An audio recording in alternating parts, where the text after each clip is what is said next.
do it again. Enemies close, have me thinking they're friends. 10 toes down, I'll be free until the end. Crib outside the city, I don't feel safe in my hands. Took so many years, I've been waiting for the wins. I'm in debt to no one but the one who took my sins. I do it for real, there's no reason to pretend. If I do it once, I'll do it again. Add it up, bankroll, euro, peso. Alright guys, 15.57 in. This is a beautiful course, rolling hills, so peaceful. You're basically a mile from every person next to you. It's a very small race. Feeling pretty good, a little stiff. Finally got my breathing dialed in around mile 5, maybe 4. The beginning was a little rough, but feeling okay. There's 2 loops to this. So the first time I see my crew, we'll be at mile 25, less than 10. Let's go.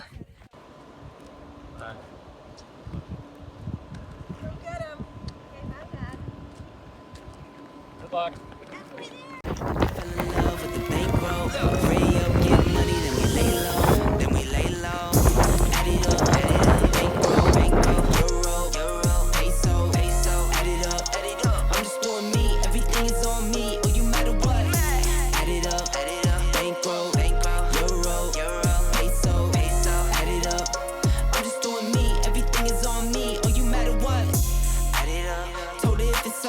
Everything is on me, gon' back it up. Matter what, told you I'ma do me. Why you hating on me? It's not adding up. Add it up. Told you if it's all me, everything is on me, gon' back it up. Matter what, told you I'ma do me. Why you hating on me? Hey guys, welcome back to the channel. I am Holly if you're new here, and in today's video, I'm fully breaking down my 50-mile race that I ran a week ago. So some days have gone by, I've been able to collect my thoughts on the experience, my body is recuperating well, and I am just gonna give you the full rundown on how it went, how I approached it, how my body did throughout, and ultimately how I finished. You guys saw in the beginning of this, before I even started speaking, some clips that I got of the race and the terrain and stuff. So I kind of put those all together for you in a little montage. I wanted to narrate the race, you know, give you play-by-plays along the way, but as you can tell in the footage, it was a crazy weather day. Lots to get into there, but also I ended up running a lot harder than I expected. So I was really in it and really in race mode. So I wanted to kind of be present for that. And then I figured I'd just recap it like this after. So without further ado, guys, let's get into it. If you haven't yet subscribed to the channel, please do. Let's go. I'll start with a little background of how I landed on this particular race and what I've done leading up. If you guys are new to the channel, super into ultra marathons. As I was transitioning out of being a ballet dancer, which I did all the way through my life, through college and professionally afterward, as I kind of moved out of that, I got into running. So I've done a lot of ultra marathons at this point. I think 4 or 5 50Ks, 2 50-milers. I did a 100-miler at the end of 2020, that October, and several marathons, half marathons, etc. So I've done a lot of races. I have not run over 20 miles since that 100 at the end of October 2020. So it's been a while, and I picked this race because I have another 100-miler this coming October, and I want to feel confident and ready for it. So I was in a place over the last year or so where I was like, you know, can I still do this? I'm not really sure. Running's been a little bit more leisurely and for a good workout, but I'm not so focused on doing the long, crazy stuff over the last year plus. I knew I wanted to do a late, like right before summer race that was going to be 50 miles or more, to get my confidence in order to then go into the summer heat training and all that stuff and feel ready for October ultimately.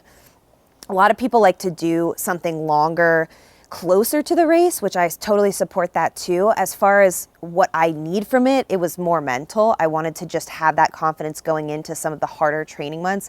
The heat in Nashville can be crazy, very humid.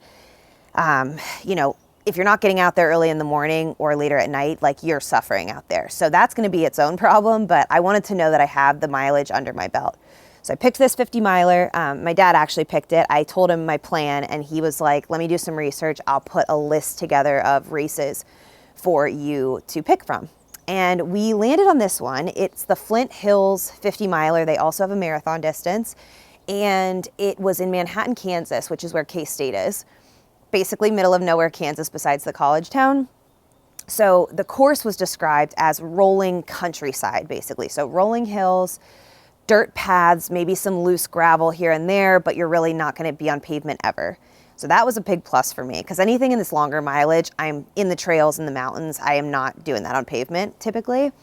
So I chose it for that. It's a small race. I didn't realize how small. I'll get into that. But it was going to have decent elevation change and be mostly runnable, which was my main concern. I wanted to go run this race. So in the months leading up, from January till now, I would say I've been hitting it very hard. You know, many long runs, of course, a lot of back-to-back hard days, as I mentioned and stuff, and I felt really good to go on this race. I want to tell you though, whenever I sign up for something, I'm never going in with the intention of placing, even in my age group or, you know, whatever. I have loose goals in my head for myself relative to past times, but I don't go in with a racing mentality, let me beat all these people, anything like that. I'm out there to feel good, healthy, get my confidence for my longer race. Ultimately, in these long ones, I'm just trying to finish strong and not break down. So that's the setup for how I ended up at this race. Now let's get into the actual logistics of race week. So I flew in on a Thursday afternoon, and I talk about this in some of my other vlogs and race prep stuff, but I really think the most important night of sleep before a race is 2 nights before, because the night before your race, there's a lot going on.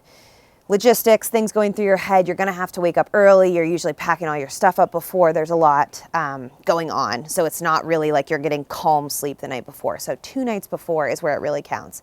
I flew in, I got 11 hours of sleep that night. It was incredible. I was so backed up on sleep that it was the best reset. So get that sleep, I wake up, I have my coffee, I go do my shakeout run, which for me, I like a 2-mile shakeout run before a race. I was a little worried during the shakeout run, breathing was tough. I almost think I got too much sleep, that I was just really lethargic. So things were a little tough, but my breathing opened up by the end. Mainly I was just trying to shake my legs out and feel confident about, you know, getting moving the next day. I've always done the 2-mile shakeout day before the race. It's just my routine. So did that.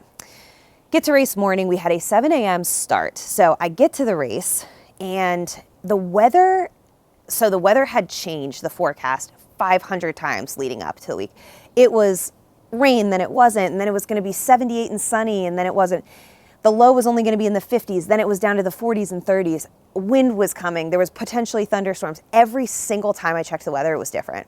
So I was really prepared going in. I had my rain shell, I had multiple layers in my crew bag and stuff ready to go, but I really didn't know what to expect. So eventually, the closest forecast I had was saying, you're gonna see some rain and you're gonna see some high wind today. So even at the start, I think a bunch of people didn't even show up to run this race because it looked like it was gonna be pretty miserable. It was very gray when we started. So we started at 7 a.m., very tiny race, you guys. It was very, very small. So like, I think 20 of us started the race, if that. There were 7 females, I think, that ended up taking off, so 7 that started. So the rest were guys, and then the marathon started a half an hour after. There was marathon distance as well, and I think there was like 50 people in there. So we start the race, I got all my stuff, I had my rain shell on already. It was a little chilly, but I knew I would warm up.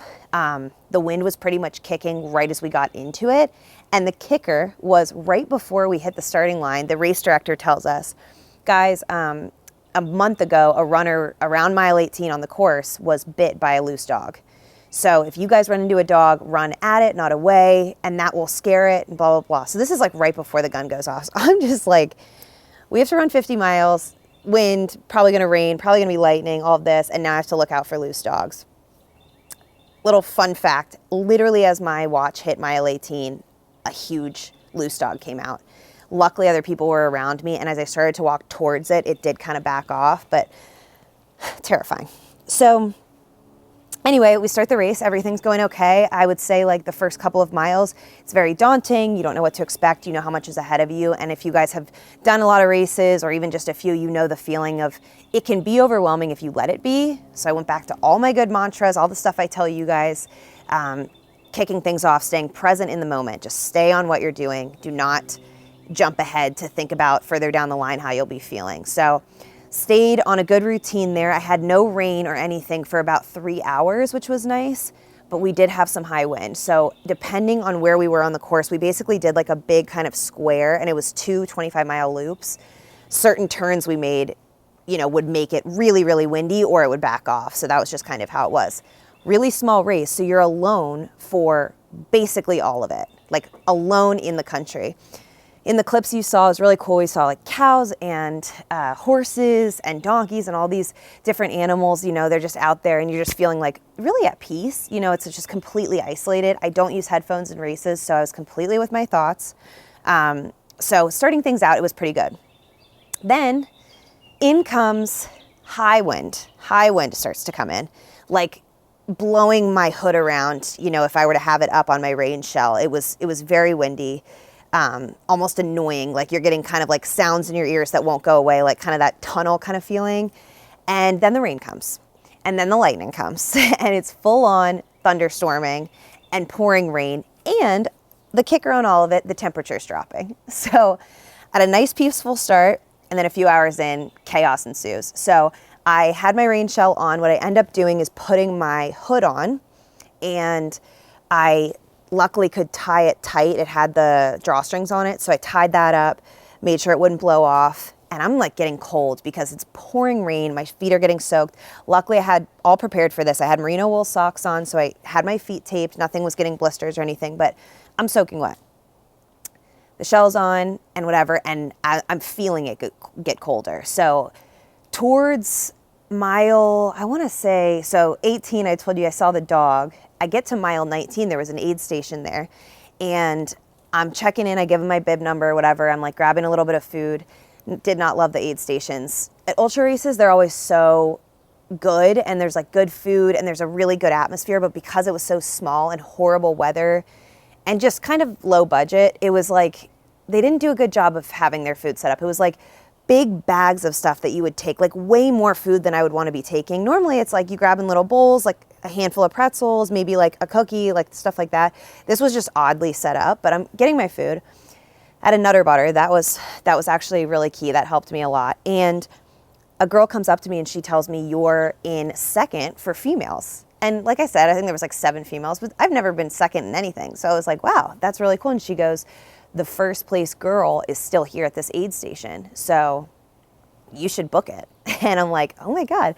So I wasn't gonna see my crew until mile 25 when I got back to the start to start that second loop. So I'm at mile 19 and I'm like, you know what? Fuck it. Let me just try to race. You know, I never go in with that mentality. I'm so slow and steady wins the race.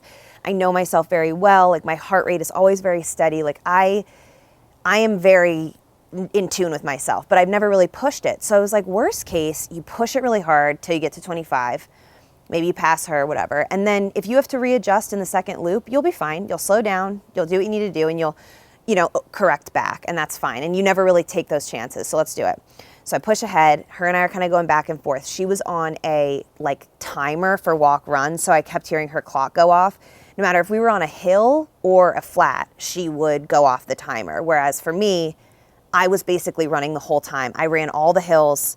It was like a bunch of rolling hills. I'll talk more about the elevation, but I was basically at this point running everything. So I wasn't taking any walk breaks, and she was. I lose her. So she's way behind me, and I'm like, cool, I'm actually in first place. This is crazy. So I come and see my crew. So it was my boyfriend, my dad, and sister. And I had a whole list in my head. If you guys ever have someone crewing for you, towards the last mile of when you're going to go meet them, you usually have a thing, you know, all the checklist of what you're going to need from them. Because when you get there, you want to be efficient. So you want to have everybody doing things that you already know you need. So I knew this was going to be a big transition for me. We were going to fill up all the water bottles. I was going to replace a broken water bottle. One of my flasks broke. So annoyed this keeps happening. Switch out my empty gels for new ones, etc. Make some adjustments on my clothing. So I get there and I tell them, I'm like, this is so funny, you guys. I'm in first. And they're like, no way, you know, and my dad's like so excited, and it's cool. Like I was in first for females. I think at that point I was maybe in 5th overall. We do all my switches and I head back out, and I was probably at that aid station, I want to say at least 4 minutes, but I knew it was going to be a big time to transition. I like doing that instead of bunch of stops and keep making changes. I'd rather just kind of do it all at once and go out. I added a layer because I was freezing. My hands were frozen. Me trying to fill up my water, I couldn't even like move my hands. So I pulled my sleeves over. Gloves are hard with the Ultra if I can avoid it, because there's so much tearing things open and dealing with that, and it was raining anyway. So I was like, you know what, whatever. I head out and I don't see the woman, but there's a good chance that she had come and left because we were kind of over by the car doing our like reset. I head out and she had this red jacket on, And eventually I see her up ahead and there's someone with her at this point. So I'm like, oh, did she catch up with one of the guys who was in the lead? And they're running together. Like, you know, they were not wavering from each other. They were right there the whole time. And I'm continuing to see them, but here's what I'll tell you about the elevation gain. Rolling hills is how they described it. I mean, guys, it was close to 4,000 feet of elevation gain. It was steep rolling hills, constantly hills. We were barely running flat ever. There was like a little period otherwise we were up and down. So it was a lot of that. So I could see when they were like 2 hills ahead, 3 hills ahead, whatever, just tracking her red jacket. And like I said, I don't race ultras. So you think about the long game, you have 25 miles left, you know, at that point, maybe I had 23 miles left. Is my plan to just run as hard as I can until I see her? You know, like it's hard to convince yourself of that because you don't want to blow yourself out. This is not a short thing to finish, and I've got another, you know, close to 5 hours to run. So they keep kind of coming up, and I told myself, look, if I can gain some ground on the slightly flatter parts in the downhills and run as many of the hills as I can, you know, compared to the first lap, obviously I'm going to be more tired, but I'm going to do my best to not hike as much. We'll see what we can do. If in the last couple miles I'm close enough to really push it, I will. That was kind of my promise to myself. So I barely stopped at any of the aid stations because I had refilled and stuff, and it was pouring rain and just so windy. I was like, you know, just push on. At least it's not hot. And, you know, I was enjoying myself. Around mile, I want to say 35-ish. So I saw my crew again at 35. I told them, I was like, hey, we're coming up on the spot where the dog was. I think it was right around there. So that dog I was worried about that had already come out. And there were other dogs. There were other loose dogs because it's a bunch of loose country property that nobody goes out to. So I think when the dogs hear anyone or see anyone, they're very protective. So multiple dogs were coming out of driveways. It was so scary. I didn't know what they were going to do. And at that point I was alone. So I was thinking, okay, I'll yell at them. I'll run at them, but I don't know what's going to happen. So I told my dad, he had the car, can you guys go down the road I'm going down and block for me? And so that's what they did. Going by the house of the original dog and then the few others they saw, they kind of just went slow and just like looked out for me because I mean, like, you're exhausted and then a dog attacks you on top of it. It would just be awful. So anyway, I luckily didn't get attacked. I got into it with a French bulldog that came after me, literally came after me barking. I yelled and ran at it. It did work. So if you guys are ever in that situation, I guess that's what I recommend, but that's all going on. Anyway, that's kind of what was going on. And as the rain and the wind continued, I'm getting beat down. I'm getting really tired and I'm getting tired of running the hills. So I started implementing sort of a hike strategy towards the end. I guess I would say I wouldn't let myself hike or walk for longer than about 30 seconds. And I always planned my consumption of my gel and anything I needed to get out of my pockets and stuff with those walks. So I was trying to be very efficient. I was trying to walk very fast when I was walking. You get to a point in an ultra, if you guys have run them before, running and walking hurt equally at one point. So it's like, walking is just slowing me down. I can run through the pain and get there faster, and that's probably, you know, the way to go. The girl was well ahead. You know, I knew I wasn't very close to her and that guy. You know, I'm coming through the aid stations quickly. I had enough fluids and stuff, and I was trying to stay regular about my eating. But with all the elements, it really does burn you out faster. You know, my motivation starts to dwindle, and I realized I was pretty hungry, so I wasn't quite matching the calorie intake I needed. Which was fine. I was making up for it as best I could and just trying to eat a little bit more frequently. I used my electrolyte salt. Talked about that in my packing video. I literally did that every 30 minutes, did not miss a beat. I had no cramping issues, which was great. Like I said, no real pain, just overall like fatigue and just getting tired of going up hills. There's just endless hills. That was pretty much the meat of it. And then towards the end of the race, I'm looking at my pace and I'm realizing, you know, my goal was to hit within 12-minute miles. You know, I'd love to do this in 10 hours. And close to 4,000 elevation gain and all the elements and stuff, I will take it. That would be a good time. So towards the end, I'm like, okay, I think I can do this. I end up crushing the 10-hour goal, which was great. I came in at like 9:56, I want to say, 9:55, one of those. You know, I was dying in the last couple of miles. I was really tired, but the sun started to come out right at the end. And some of you guys know this if you watch my videos. So I lost my mom to cancer less than 2 years ago. It was a very fast battle. It was a really traumatic time for my family. Stage 4 cancer. She basically passed within 10 months of us finding out. I just bring that up to say, for some reason, my dog's here. For some reason, I associate like son with her. So it was kind of this thing. She was always such a supporter at all my races. Like the biggest fan. She always like took it really seriously. She made me feel like I was in the Olympics, you know, even on my smallest races. And I'm coming, you know, in the last couple of miles and the sun starts to come out. And I really felt like she was with me and just supporting me, you know, so much. And I could like, I don't know, you could just feel the sensation, which might sound cheesy to some, but like it's crazy what little things can happen that really help in a moment that you need it. So I finished strong, I come through, I passed a guy in my last few miles. So I finished 4th overall and I finished 2nd for females about 8 minutes after the first place girl. I get through, I finish, I look at my watch, my dad goes, what is your time, or what is the distance on your watch? And I'm like, damn it. It's like 0.35 short, according to my watch. And we kind of joke and like, I'm just OCD like that. So is my dad. And we agree, like, so I come through, I finish, I stop my watch, I get my buckle, which I'll put a little photo in here for you guys, or a little clip so you can see the finisher buckle.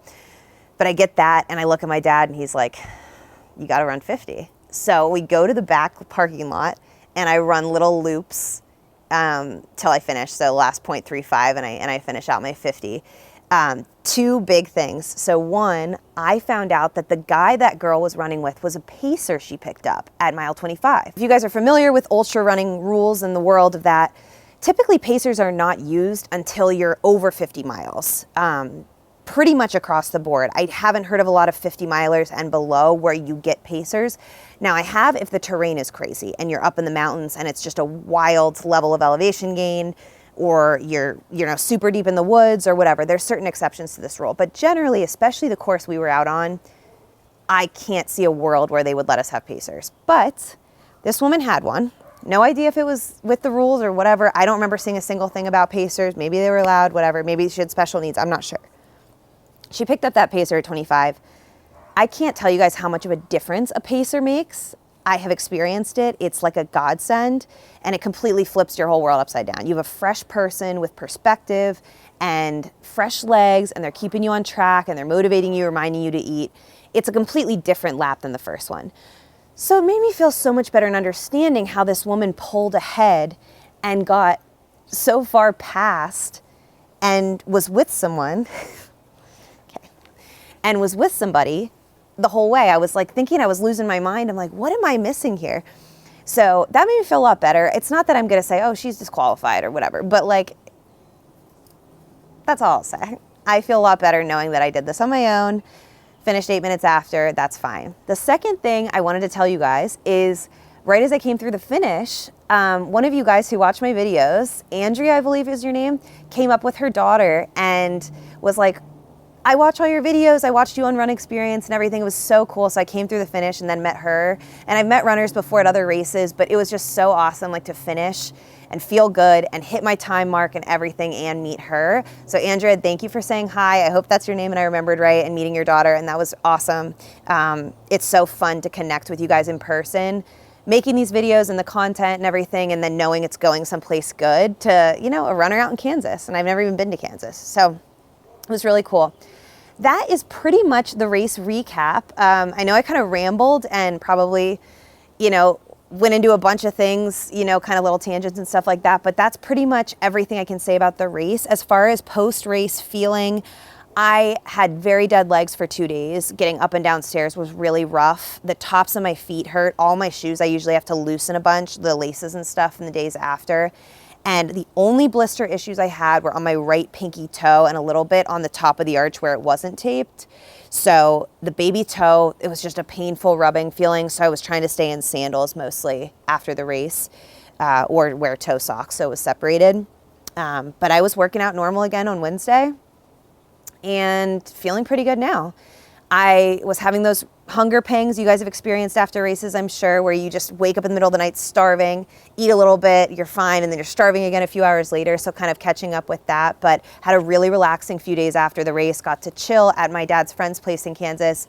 We just watched a bunch of sports. I slept a bunch, had a couple beers. It was awesome. But I really appreciate you guys staying with me, if you're still here at this point in the video, through my recap and following along on my journey. I will keep you guys posted on my training this summer, of course, on getting ready for the 100 in October. And ultimately, I'm really proud that my work paid off and that I ran this strong and feel like I actually raced it and actually placed even in a tiny race. That counts for me. I love you guys so much and look forward to making the next video. And like I said, subscribe if you haven't. If you're looking for follow along workouts, I have monthly ones that come out every single month on Patreon, a new strength and a new follow along run. They're all follow along. The link will be down in the below description and you can sign up starting at $3 a month. Love you and I will see you soon. Bye. I'm just doing me, everything is on me.